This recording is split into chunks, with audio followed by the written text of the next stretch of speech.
Hello and welcome back to the Darth Magog channel. I'm your host, the Dark Lord of the Apostates, Darth Magog.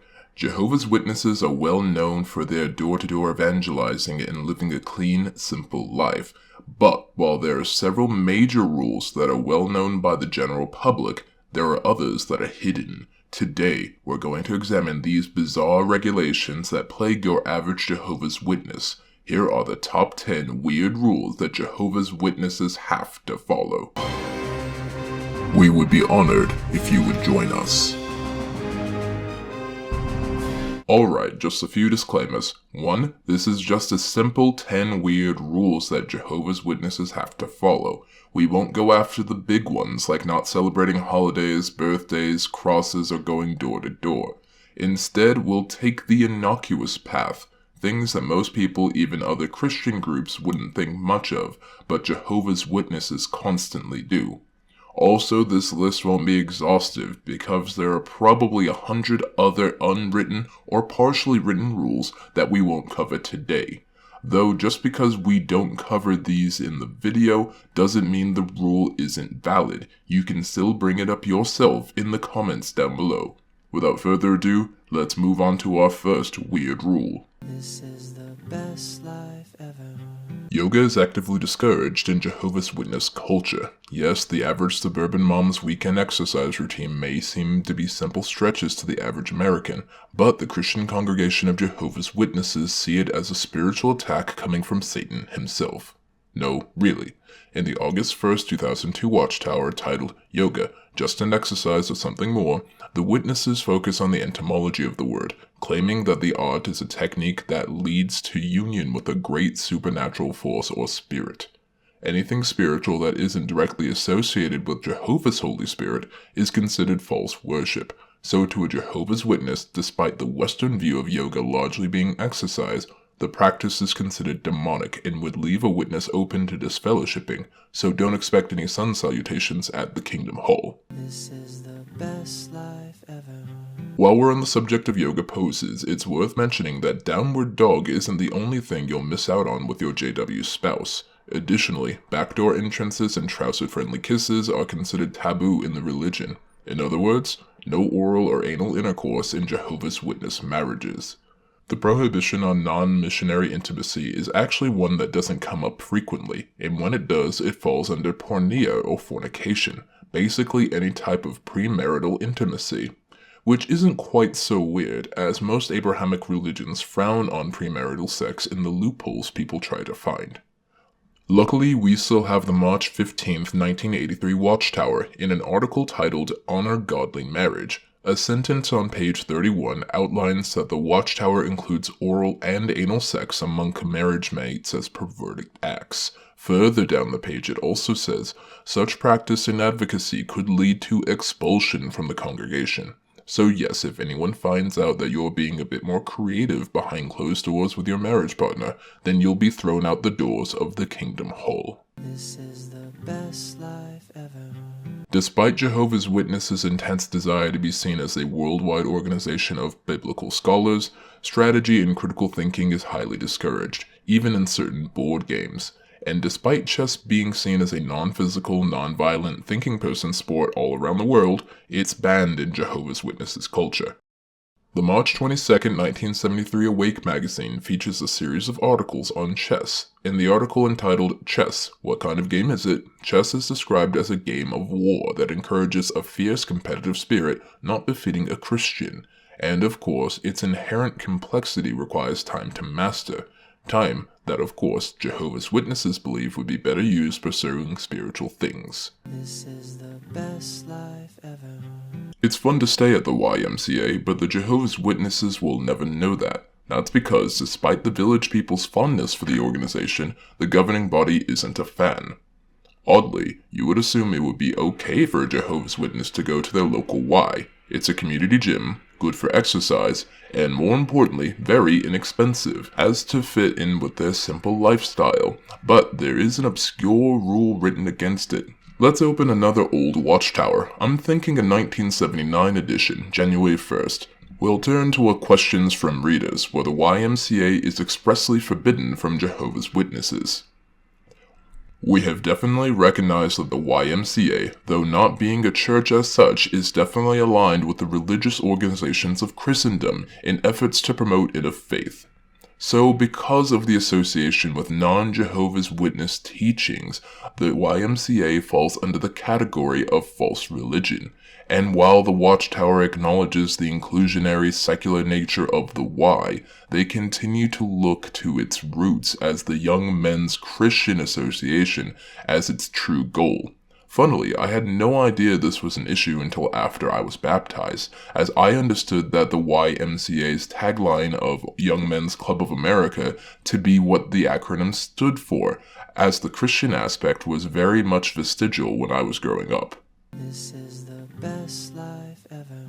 Organized sports of all varieties are frowned upon by Jehovah's Witnesses, as they tend to require time and commitment to develop skills in. So it's no surprise that the martial arts would fall into this category, but special mention of them is made by the Watchtower. There are easily a dozen articles that outline the Jehovah's Witness prohibition on karate, taekwondo, and even capoeira. They even made a convention part on the topic. I needed to leave martial arts. I had to quit my job as a bodyguard and stop carrying guns. My favorite is the back and forth in the From Our Readers section of the October 22nd, 1991 Awake, where the Watchtower blatantly ignores the positives that come from the martial arts, like self-control, self-discipline, and honorable sportsmanship, just on the merit that you can use this sport to injure others, as if you can't use the skills in other sports like football or baseball to injure others. And even shows like the Ninja Turtles and Power Rangers, shows that center around martial arts, make it a point to demonstrate that fighting is for self-defense when there aren't any other options and nothing else. Point is, ain't nobody kung fu fighting in a kingdom hall. This is the best life ever. Making the halfway point on the list, Jehovah's Witnesses have a lot of verbal trigger words that tend to get you funny looks. Luck is one of the most prominent. Specifically, Jehovah's Witnesses don't believe in wishing each other good luck. As bizarre as it is, even the common colloquialism of just hoping something goes your way is forbidden in Jehovah's Witness culture. The October 1st, 1964 Watchtower goes into more detail. In the article titled, Believers in Good Luck, the concept of, and I'm not making this up, hoping for the best associates you with being a believer in good luck, almost like it's a false religion within itself. The article also outlines how the Israelites, despite being Jehovah's chosen people, made sacrifices to luck gods and were ultimately punished for it.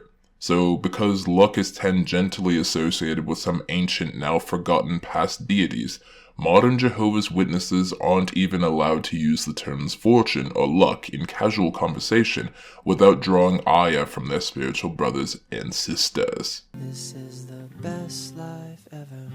I've covered this in a previous video, but it is forbidden to give a toast as a Jehovah's Witness. Even just clinking your glasses together in celebration is, at best, frowned upon in the religion. The reasoning from the Watchtower can be found in a 2007 Questions from Readers article in the February 15, 2007 Watchtower. Here we learn that while Jehovah's Witnesses are fine with well wishes, they don't believe that this social grace is harmless. Instead, the same article aligns the practice of toasting with false worship, citing Baal worshippers as inspiration for the act. And to Jehovah's Witnesses, any sort of worship not surrounding Jehovah God automatically leads back to the demons, hence the prohibition. This is the best life ever. Before we get into this one, I'm going to agree with the stance that smoking tobacco is harmful. We've got enough scientific studies and evidence that state that it increases probabilities of lung disease and cancer. So no, you really shouldn't smoke regardless of your religious beliefs. What's bizarre about the Jehovah's Witness prohibition on smoking is that it's not even a biblically supported stance, and Jehovah's Witnesses are always working on the presupposition that all of their policy is Bible-based. And yes, Jehovah's Witnesses acknowledge that smoking isn't once mentioned in the Bible. But it's still considered a sin because of the harm it causes your body and the damage that secondhand smoke can cause others. And yes, according to a number of other XJWs in the space, the famous Owen Morgan, the Telltale Atheist being a prime example, you can be disfellowshipped for smoking, so no smoking in the men's room at Bethel. This is the best life ever. I can't wait to react to some of the comments in the comment section. I read all the time that people have a Jehovah's Witness friend, and I hate to be the bearer of bad news, but no you don't. Well, you have a Jehovah's Witness friend, but your Jehovah's Witness friend doesn't have a worldly friend. And that's because of the famous Jehovah's Witness doctrine of bad association. In the Watchtower article titled God Against Bad Association, Jehovah's Witnesses believe that only fellow Jehovah's Witnesses can be your friend if you want Jehovah's approval, and there are additional rigorous requirements to meet, like focusing discussion around biblical topics and not overeating or drinking too much. So even relaxation has rules, and if you relax too hard, you're on your way out of the hall. This is the best life ever. No rice at weddings. Yes, because throwing rice or blowing bubbles or throwing confetti at a newly married couple for good luck falls back into our number 4 category on this list, so that is forbidden. No female elders. This is exclusive to women in the congregation, so it didn't make the big list, but it's worth mentioning. There are no female presenting members of the elder body or religious leadership of Jehovah's Witnesses. Despite Jehovah's Witnesses' insistence on equality, Jehovah's Witnesses don't allow women to be elders because of the Apostle Paul's quote that specifies women not being allowed to teach in the congregation. No wearing a cross. This is twofold because Jehovah's Witnesses believe that Jesus was killed on a single upright stake, which they call the torture stake, and also because they view the ownership of a cross as idolatry. This is the best life ever. Yes, the world's most profitable media franchise is unofficially banned by Jehovah's Witnesses. It's one of the weirdest rules that the religion has, mostly because it's not even an official rule. Despite the rumor mill around Pokemon being demonized and otherwise unacceptable to Jehovah, there's actually never been a single mention of Pokemon in official Watchtower material since 1950. Which makes sense because the series was only conceptualized in the mid-90s. There's no clear reason as to why Jehovah's Witnesses in the 90s decided to ban their millennial children from participating in the global gaming sensation. Anecdotal reasons vary from Pokemon being demonized, to promoting evolution, to something about promoting magic. But ultimately, any pop culture franchise banned by Jehovah's Witnesses always comes down to one thing: choice of entertainment.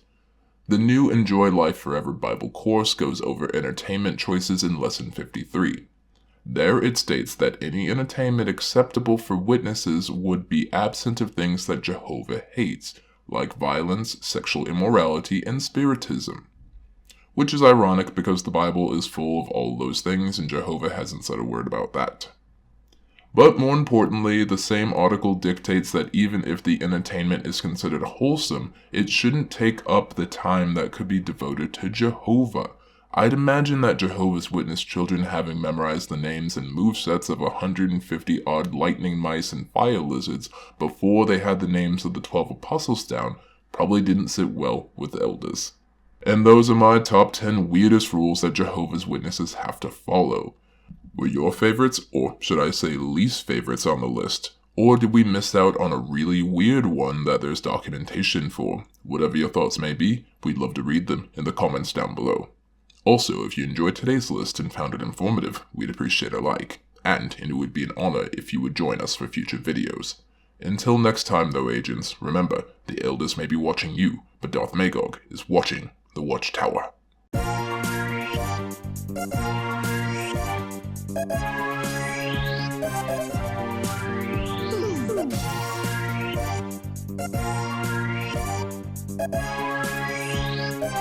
you.